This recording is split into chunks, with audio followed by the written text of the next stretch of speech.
sicuro interessa il come, cosa, ecco questa cosa, le resine, il come, il materiale, penso che sia la cosa più intrigante che noi non sempre abbiamo il tempo di raccontare al museo e poi tu sai cose anche più nuove e quindi sicuro questo. Ripeto, come dal punto di vista tecnico è un po' complesso.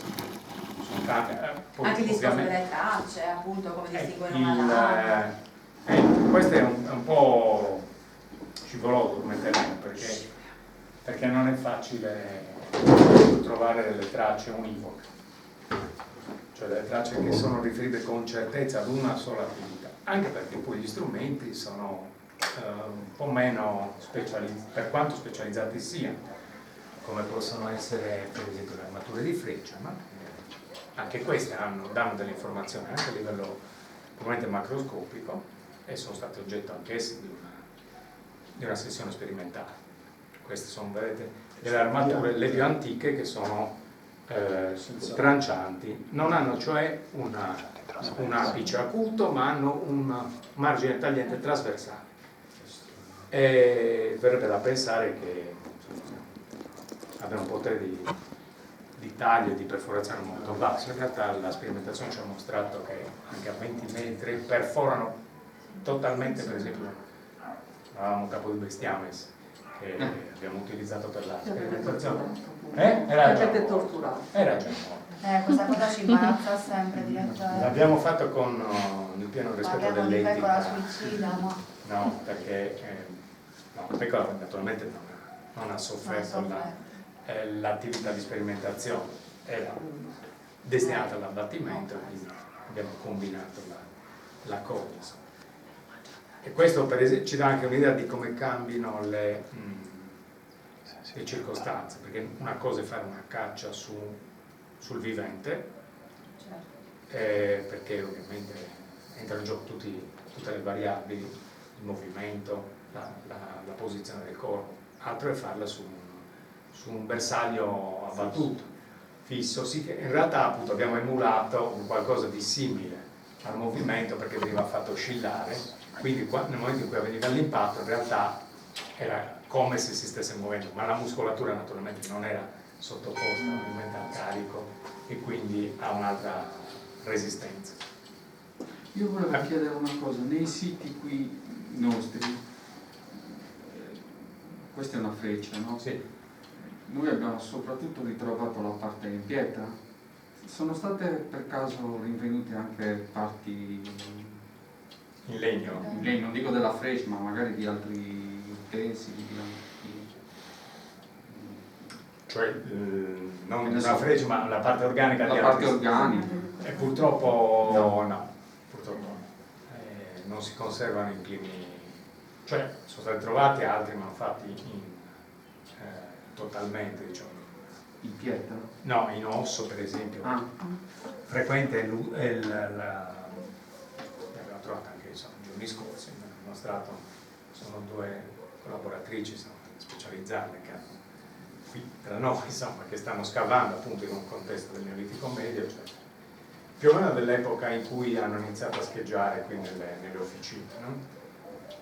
Diciamo più o meno perché purtroppo le officine non le abbiamo datate con precisione perché mancano appunto le componenti organiche, mentre il sito è datato diciamo, la seconda metà del V millennio a.C. e giusto l'altro giorno mi mostravano appunto un punzone, cioè un perforatore in una diafisi, sembrava fosse un ovino, quindi uno strumento che è stato prodotto con l'uso naturalmente probabilmente di ossidiana, che ha tagliato con una frattura a becco l'osso e poi è stato affilato ed è perfettamente conservato. Però trovare le due cose combinate finora non è stato possibile, quindi anche perché la gran parte delle armature vengono utilizzate, quindi se si trovano erratiche è perché appunto sono state impiegate nella caccia. Quando le troviamo negli abitati erano o in fase di produzione o in fase di rimanicamento, no? Per esempio ci sono dei siti dove c'è una grande quantità di questi manufatti, in un'area prossima a un focolare, per esempio su Garroba abbiamo immaginato che potesse trattarsi un luogo di rifugio temporaneo di un gruppo di cacciatori che vicino al focolare si servivano appunto del focolare per poter sciogliere la resina e poter riprodurre la cattura delle frecce utilizzate, perché ce ne sono tantissime, e ce ne sono tantissime che, proprio per il discorso della tracciologia, presentano delle fratture molto caratteristiche. Fratture, cioè, stiamo parlando sempre di questa tagliente trasversale, che interessano gli angoli, gli spigoli, e siccome voi sapete che la frattura dell'ossidana si può determinare dal punto in cui inizia, perché hanno le onde di propagazione che delineano la direzione, no? Di frattura, così anche l'impatto di un'armatura di ossidiana, a seconda del punto in cui dell'incidenza della freccia, produce delle fratture molto caratteristiche. Altre fratture caratteristiche sono quelle legate alla torsione della base, che è immanicata, e che quindi porta a troncare completamente una parte del manufatto, che rimane nella parte, diciamo, con l'adesivo, nell'asta, e il resto invece è per terra. No, sì, normalmente quando capita nell'animale perché prende l'osso.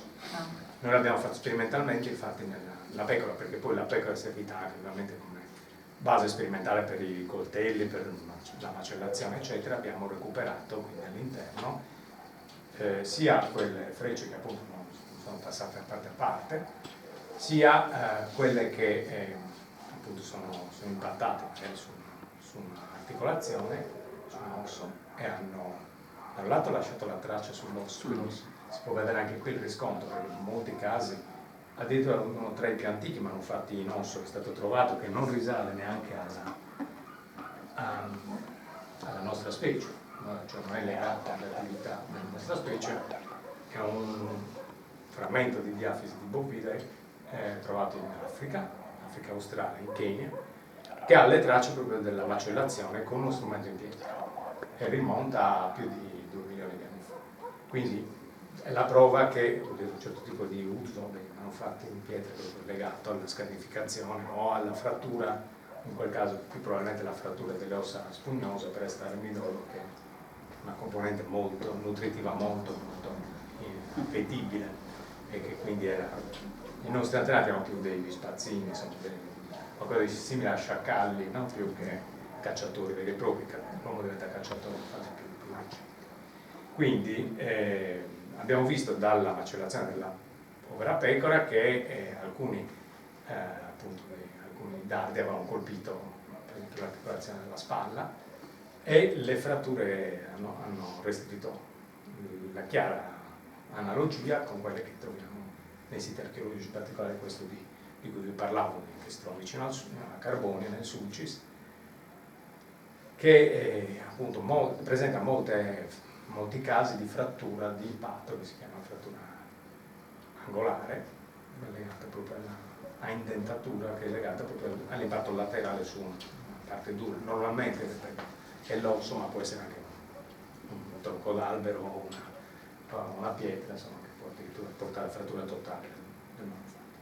Quindi già questa meccanica osservata sperimentalmente ci può portare a immaginare che cosa è successo al manufatto, e quindi perché si trovano lì tanti manufatti rotti, perché ovviamente se la freccia si è fratturata ma non è stata staccata dall'asta, deve essere rimpiazzata, e lo si fa dove appunto intorno al focolare serve l'energia termica per sciogliere i leganti e i collanti, e poter quindi anche in una situazione, lo possiamo questo tutto immaginare naturalmente, no? Di socialità in cui diversi individui intorno al fuoco, presumibilmente, come si osserva anche, ripeto, dal punto di vista etnografico, no?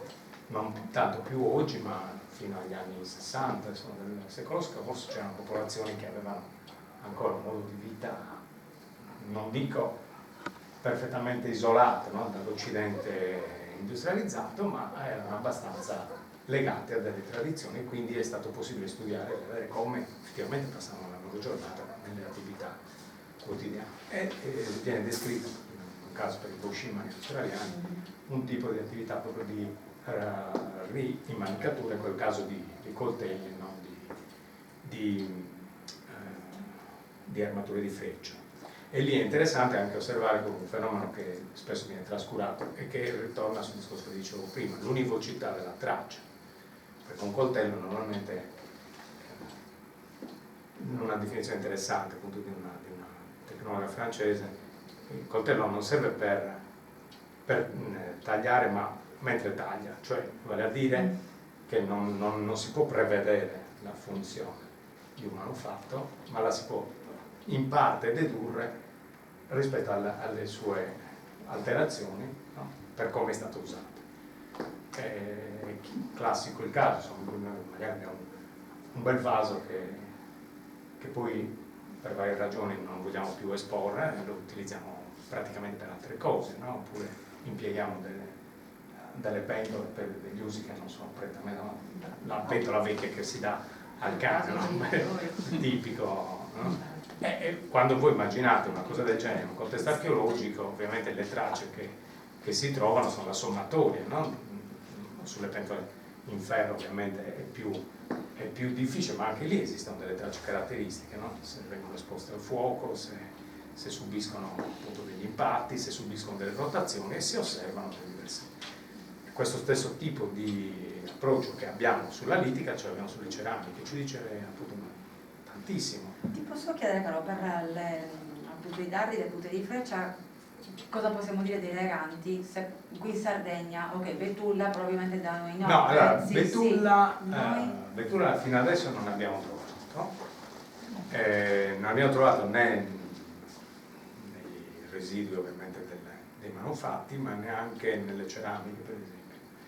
Però dei grumi di resina di Betulla carbonizzata sono stati trovati per esempio in un sito della Corsica, un sito più antico ancora, insomma, del primo utilizzo dell'ossidiano, rimonta al Mesolitico, al primo Mesolitico, quindi stiamo parlando alla fine del IX millennio a.C.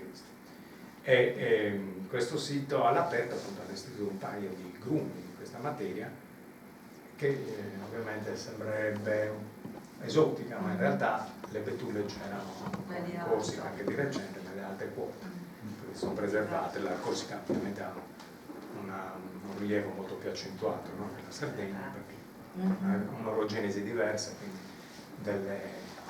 dei paesaggi anche molto diversi per certi aspetti. E quindi anche le specie pur a breve distanza, a latitudini praticamente comparabili, si sono, diciamo, sviluppate in maniera diversa e noi in Sardegna non abbiamo tracciato. E quindi può essere questa la ragione. Non è necessario cioè postulare che quella resina arrivi già fatta così, per esempio dal continente, dalla penisola o dall'Italia continentale, dove invece è molto diffusa, per esempio nelle Alpi, negli Appennini, nell'Arco Ligure. Invece non ci attaccavamo. Come attaccavamo? Noi abbiamo la resina sicuramente di pino, il Pinus marittima in particolare, di cui la Sardegna è ricchissima, sono foreste soprattutto nei litorali, Portofino, insomma, dove residuano ancora foreste, diciamo, antiche. Per il resto è stato ovviamente distrutto dei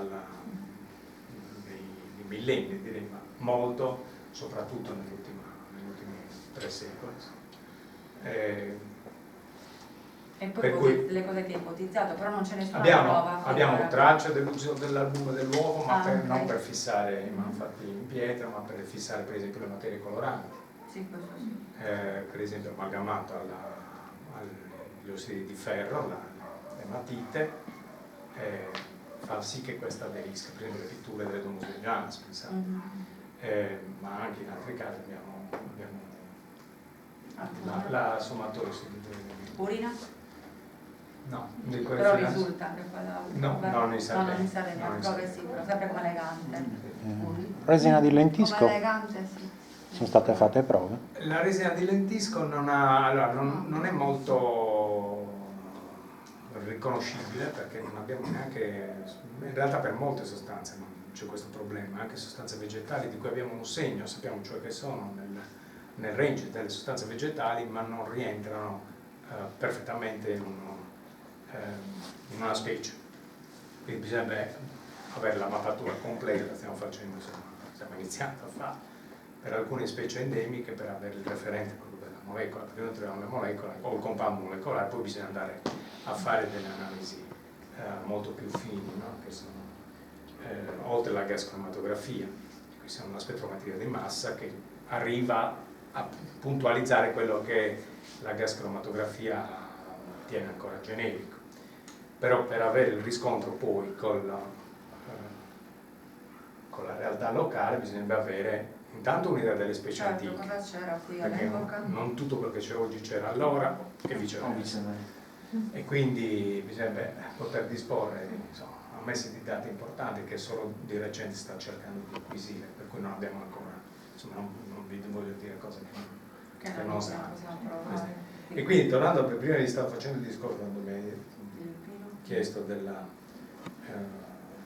resine, stavo facendo il discorso invece della rimanicatura, no, dei coltelli presso gli aborigeni. È stato interessante vedere che una volta staccate le lame dai coltelli in un'area di un campo dove erano gli uomini che lavoravano, intervenivano delle donne, raccoglievano appunto le lame e le riutilizzavano nelle loro attività, per esempio specializzate, quelle che erano loro destinate. E quindi questo per dire che le usure che noi troviamo come nei vasi, no? Il vaso che usiamo sul fuoco, che usiamo poi come contenitore per i fiori, che poi magari diamo al cane per diventare la sua ciotola, e ha ovviamente una biografia molto articolata, no? In cui ogni episodio ha delle tracce caratteristiche, quindi sulle ceramiche si può fare questo lavoro, vedere insomma per quanti usi, perché spesso la traccia chimica è l'ultima, quella relativa, cioè l'ultimo utilizzo, ma magari il vaso ha avuto più, perché per intenderci le tracce chimiche raramente, ripeto, sono visibili o nulla, cioè i residui organici. I residui sono intrappolati, assorbiti dalla parete del vaso, quindi c'è un procedimento proprio di estrazione, viene purtroppo sacrificata una porzione ridotta, ma comunque relativamente significativa, no, della parete, tra l'altro più altezze, perché l'altezza ci dice appunto quale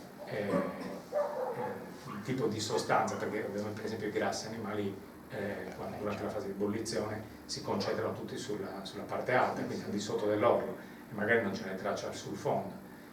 Sul fondo ci possono essere sostanze carbonizzate, magari anche visibili, ma non sempre, ripeto, ci danno poi il corrispondente segnale chimico ancora integro. E quindi il caso degli aborigeni australiani ci mostra come anche per i manufatti in pietra c'è una biografia, no? D'utilizzo, e per cui le tracce, immaginate, no?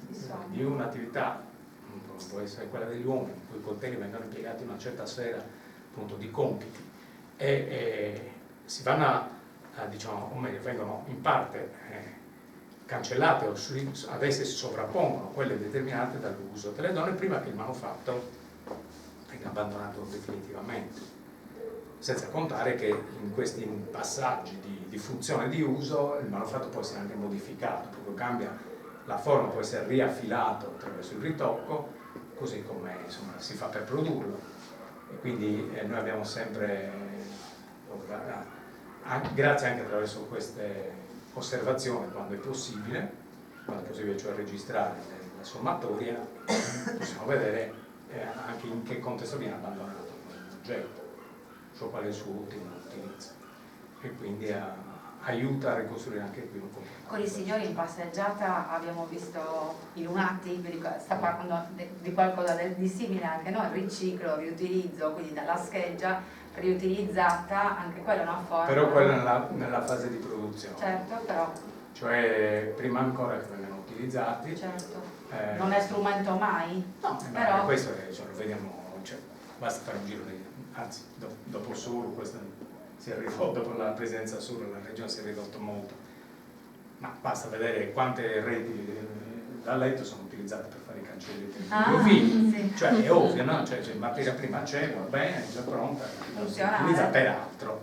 E così facciamo. Ho visto i pannelli di un Uraghe appena fatti. Non parliamo poi delle vasche da bagno, tutta la spiegazione didattica, cioè, con la planimetria dell'Uraghe. Poi è finito come portoncino. Che paradossalmente c'è da chiedersi se anche l'intervento di Suru avesse poi effettivamente la sua idea di paesaggio, no? E di identità del paesaggio era forse un po' sublimata, un po' idealizzata, no? piuttosto che il nostro paesaggio è quello, cioè la realtà tradizionale con un riutilizzo. Le maschere da bagno come beverato. Sì, infatti, lo dicevo. Per cui anche nelle officine noi vediamo appunto Dalia è una delle collaboratrici che ha studiato proprio la sua tesi gliel'ho detto, di laurea. ho parlato di te.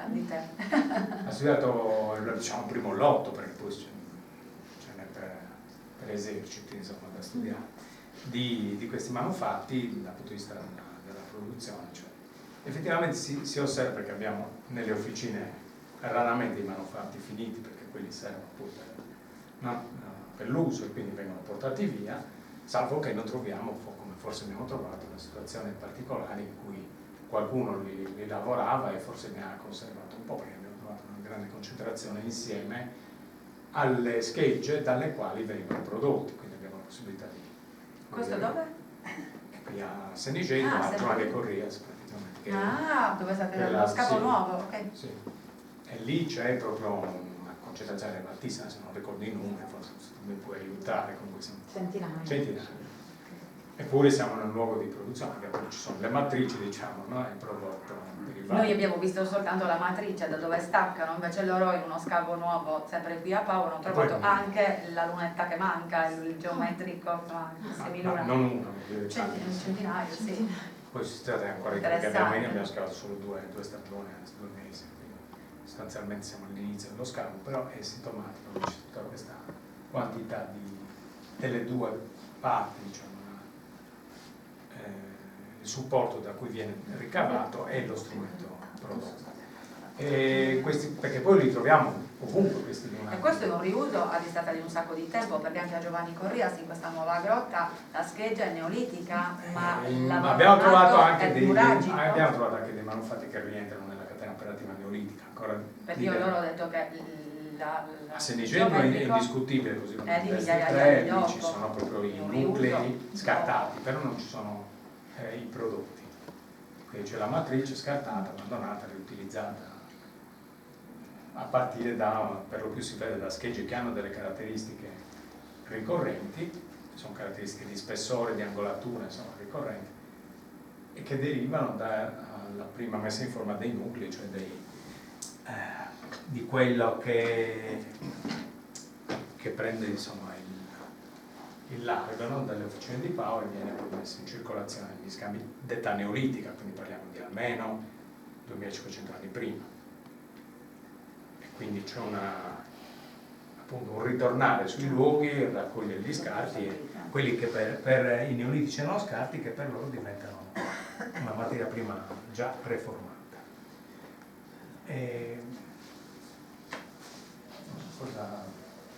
Cos'altro vi sbizzarritevi. Qui abbiamo un po' di manufatti, ripeto, no? Prima sperava del trapano archetto, ma questo è il trapano con il volano, che è una riproduzione naturalmente per scopi didattici, invece una riproduzione che si basa sul riscontro archeologico, perché si trovano siti neolitici. Se mi presta una Lo gamba stesso la sistema. uso per Qui non c'è tanto bisogno del volano, ma c'è bisogno Una pietra per bloccarlo sopra. diciamo, della pietra per bloccarlo, ma questa ora non funziona perché va appesa molto semplice. L'archetto deve essere teso.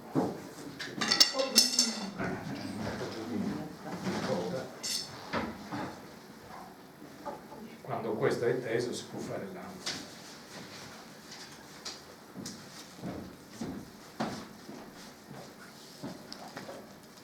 Si passa dentro. Sì.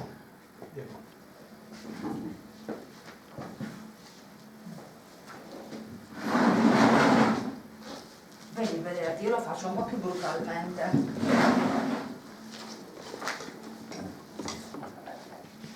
Questo anziché lavorare in verticale lavora in orizzontale e quindi ma così roviniamo la punta. E tocca, che se no non possiamo vedere mai niente. Ci vuole tempo, come dicevo prima, per produrli, quindi Comunque questo è il concetto. E lavora E questo a me risulta, per rotatore esempio, alternato. a me risulta in zona tua che Cugli, Riscascano, Montiferru, gli Acconzagocciusu che andavano ad aggiustare le giare con le grappe di piombo, venivano col trapano così, col trapano all'archetto, questa è stata smussata per evitare che si feriscano i non vedenti. Quindi è utilizzato ancora in tempi che è un paradosso, perché è un paradosso, ripeto, perché ci siamo posti il problema: preservare l'incolumità dell'utente o mascherare però un'informazione, perché l'informazione essenziale, secondo me, si sarebbe potuto lasciare anche col tagliente laterale. Il non vedente ovviamente deve percepire e ha l'attenzione anche, perché ovviamente la sua forma di percezione privilegiata, se non esclusiva, cervicale, e quindi ha bisogno proprio di cogliere. Quindi parliamo di tagliente. Se lo senti il taglio dello sinapo fresca, capisci cosa. Troppo rischioso, direttamente. Io lo dicevo prima. No, perché secondo me loro hanno proprio l'accuratezza di seguire, è più per i bambini o magari anzi per le persone che hanno la vista, che magari vanno più incautamente nel toccare. E quindi con questo noi abbiamo fatto sperimentalmente, per esempio, nella sessione del 2013, la perforazione, prima parlavamo della riparazione dei vasi, delle giare, no? Attraverso l'inserzione di fili di rame, no? O di stagno o piombo. E le perforazioni sono fatte con un trapano. Noi abbiamo provato a farlo su ceramiche preistoriche, anche quelle prodotte, diciamo, sperimentali. Efficientissime. In pochi minuti lo perfora perfettamente. E la saga, il profilo del foro, diciamo, risponde al profilo del foro dei manufatti archeologici, perché ne troviamo con le riparazioni già a partire dalla seconda metà del V millennio a.C. Quindi c'è proprio un riscontro. E le trapanazioni mo saltando di palo in frasca, però sono sempre buchi, sono craniche, possiamo ipotizzare. Ma quelle non sono fatte selce, con ossidiana, trapani rotanti, quelle sono fatte attraverso l'incisione, l'escursione. Sapete, no, che alcuni crani del periodo euragio, delle fasi più antiche, fanno riscontrare esempi di trapanazione proprio con il riposizionamento anche della rondella, per cui queste persone sono sopravvissute anche dopo questo intervento. Non sappiamo ovviamente in che condizioni, però loro l'hanno fatto, la cicatrizzazione dimostra che. E quindi quelli come dovrebbero essere fatti? Con incisione. No, sono fatti con incisione, sempre con lame, quelli più antichi sicuramente con lame in pietra, quelli più recenti potenzialmente anche con lame in metallo. Però è difficile anche perché alcuni sono la rondella che non c'è più, quindi in effetti si può vedere c'è le sempre tracce. Ci sono alcuni casi dove la struttura È totalmente. Cioè non c'è l'iperostosi, cioè non si crea una nuova. Siamo morti. È stato praticamente immediato, non c'è stata la creazione del calore. E quindi li si può vedere dai casi segni nel cranio, li si può vedere nei segni che tipo si potrebbe provare a vedere.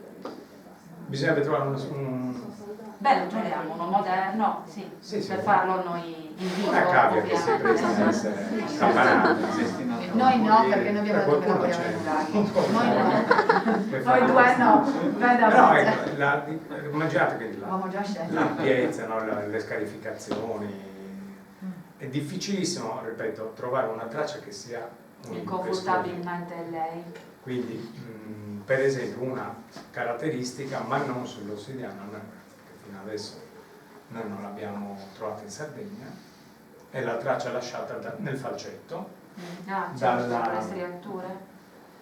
Più che le striature è una patina di lustratura che si crea, perché voi sapete che il grano, i cereali hanno una forte componente silicea, quindi c'è praticamente della seccia anche nella fibra vegetale, e quindi il contatto, la frizione, no, durante l'azione della mietitura porta progressivamente non solo all'arrotondamento del tagliente, ma anche una patina proprio di brillantezza sulla selce.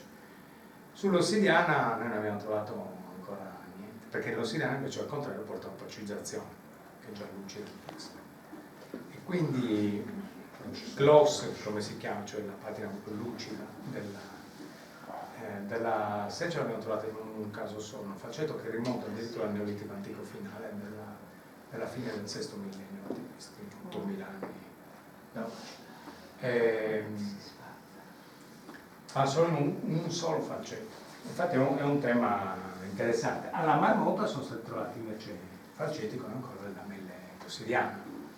Quindi questo è un interrogativo, cioè perché in un'area con termine, tutto sommato, perché il Tirreno, l'altra sponda del Tirreno non è un ostacolo, anzi è dimostrato che c'è un contatto alla circolazione, perché lì utilizzano l'ossidiana e qui dove c'è un'abbondanza non la utilizzano, e se non la utilizzano cosa utilizzano? Perché ripeto, abbiamo un solo caso di un elemento in selce, ma su migliaia di elementi che sono stati analizzati. E una delle curiosità evidentemente avevano altre tecniche per la mietitura.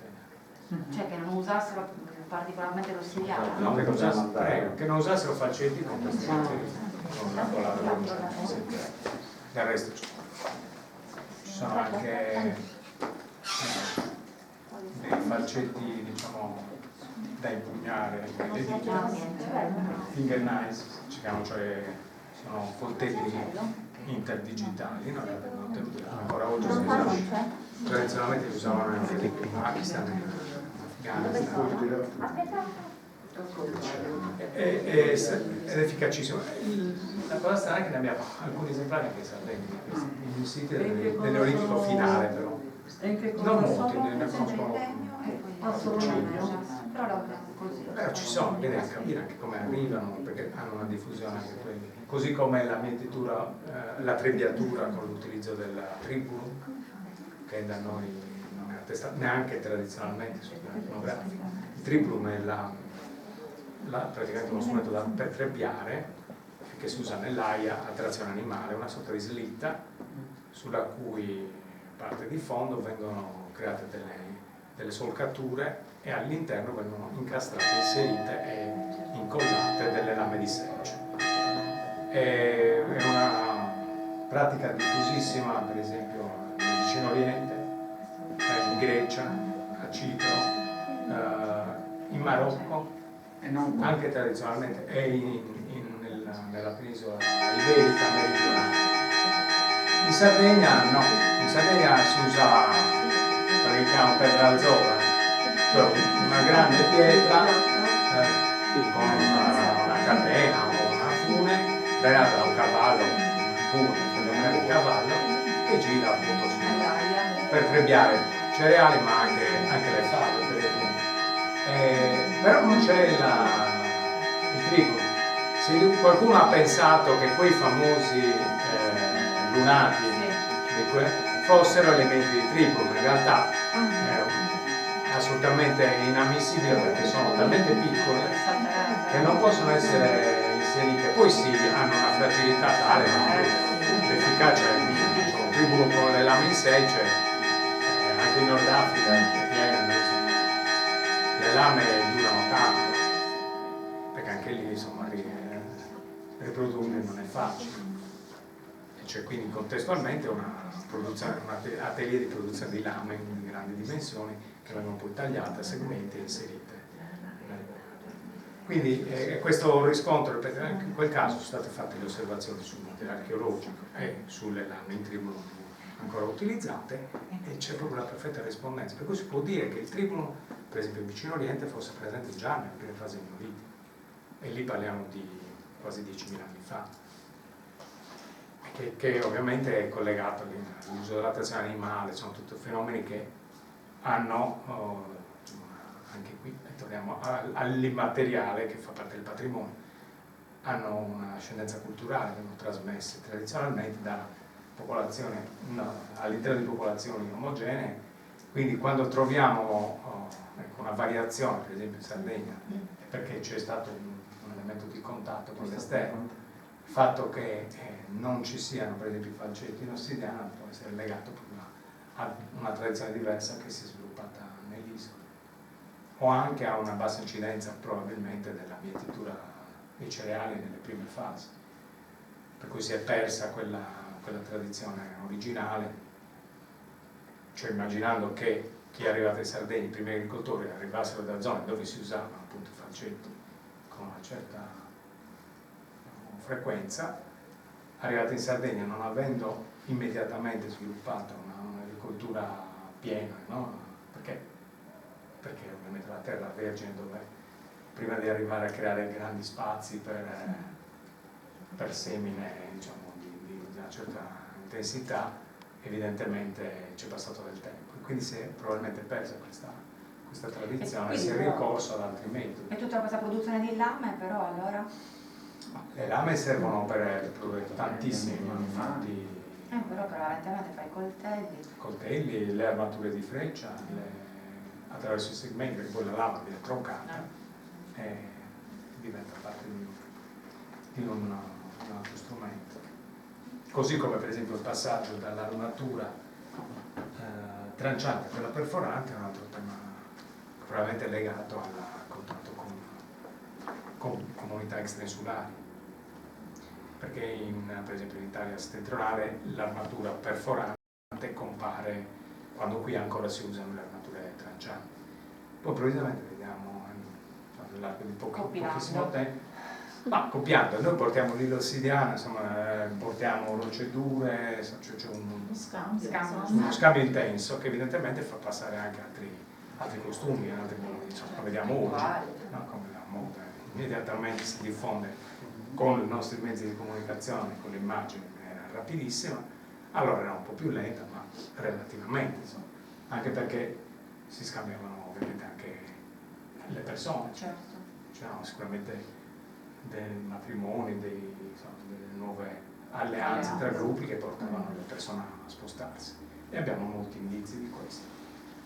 Quindi però per arrivare a formulare, ripeto, delle tesi, insomma, che siano corroborate, la pratica sperimentale sia nella produzione, quindi con le tecniche che mi ha detto Cristina vi illustrano come una pressione possa determinare, diciamo, dei risultati di regolarità superiori a quelli della percussione, anche se a parità di abilità, no, dello scheggiatore, l'uso della pressione ovviamente consente di graduare la forza di energia e a regolare il punto di applicazione.